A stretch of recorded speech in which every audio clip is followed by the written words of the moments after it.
राधे प्यारे भक्तों, आप सब कैसे हैं।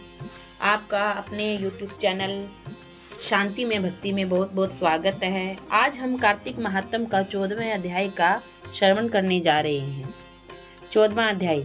नारद जी बोले, हे राजन, तब उसको इस प्रकार धर्म पूर्वक राज्य करते देखकर देवता शुभ हो गए। उन्होंने देवादिदेव भगवान शंकर का मन में स्मरण करना आरंभ कर दिया। कितने ही प्रकार से स्तुति की, तब भक्तों की कामना पूर्ण करने वाले भगवान शंकर ने नारद जी को बुलाकर देव कार्य करने की इच्छा से उनको देवपुरी भेजा। शंकर भक्त नारद भगवान शंकर की आज्ञा से देवपुरी में गए।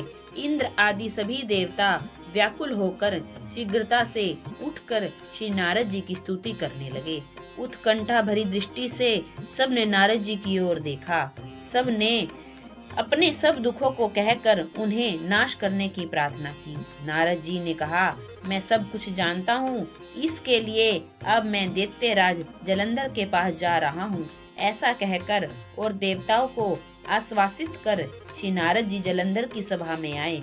जलंधर ने श्री नारद जी के चरणों की पूजा करके हंसते हुए कहा, हे ब्राह्मण, कहिए आप कहाँ से आ रहे हैं और कहाँ पर आपने क्या क्या देखा, यहाँ कैसे आए, मेरे योग्य जो सेवा हो उसके लिए आज्ञा दीजिए। तब नारद जी ने जलंधर से इस प्रकार वचन सुनकर श्री नारद जी प्रसन्न होकर बोले, हे दानवराज महाबुद्धिमान जलंधर, तुम धन्य हो, क्योंकि इस समय सब रत्नों के भोक्ता एक तुम ही हो। हे दैत्य श्रेष्ठ, अब आप मेरे आगमन का कारण सुनिए, जिसके लिए मैं आज यहाँ आया हूँ। हे दैत्यराज, मैं स्वेच्छा से कैलाश पर्वत गया था, जहाँ 10,000 योजनों में कल्प वृक्ष का वन है। वहाँ पर मैंने सैकड़ों कामधेनुओं को विचरते हुए देखा था। यह देखा कि वह वन चिंतामणि से प्रकाशित परम दिव्य, अद्भुत और सर्वसर्वणीय है। मैंने वहाँ पार्वती के साथ स्थित शंकर को भी देखा, तो सर्वांग सुंदर गौरव वर्ण त्रिनेत्र और मस्तक पर चंद्रमा धारण किए हुए हैं। यह देखकर मुझे बड़ा आश्चर्य हुआ कि इनके समान समृद्धशाली त्रिलोकी में कोई है या नहीं।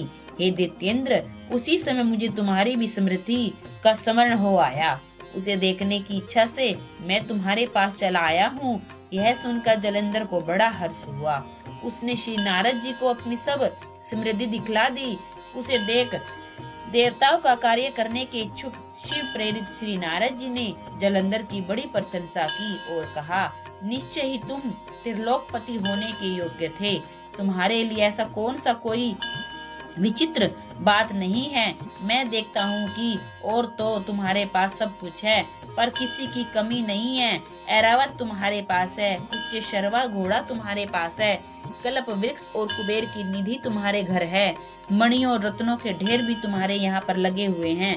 ब्रह्मा जी का हंस युक्त विमान भी तुम्हारे पास है, और भूलोक, पाताल और पृथ्वी पर जितने भी रत्न आदि हैं, वे सब तुम्हारे पास हैं। मैं तुम्हारे इस प्रकार के सब रत्नों आदि ऐश्वर्यों को देखकर बड़ा प्रसन्न हूँ, पर तुम्हारे पास कोई स्त्री रत्न नहीं है। उसके बिना तुम्हारा यह सब फीका है। तुम कोई स्त्री रत्न ग्रहण करो। नारद जी के इस प्रकार के वचन सुनकर दैत्यराज काम से व्याकुल हो गए। उसने नारद जी को प्रणाम करके पूछा, हे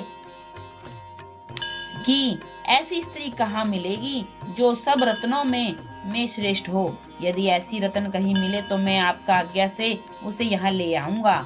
नारद जी ने कहा, ऐसा रत्न तो कैलाश पर्वत पर योगी शंकर के पास ही है। उनके सर्वांग सुंदर पत्नी देवी पार्वती बहुत ही मनोहर है। उनके समान सुंदरी मैंने आज तक नहीं देखी। शंकर से बढ़कर समृद्धिमान दूसरा और कोई नहीं है। उसके इस रत्न की महिमा तीनों लोकों में कहीं पर भी नहीं है। तभी तो परम विरक्त आत्मा शंकर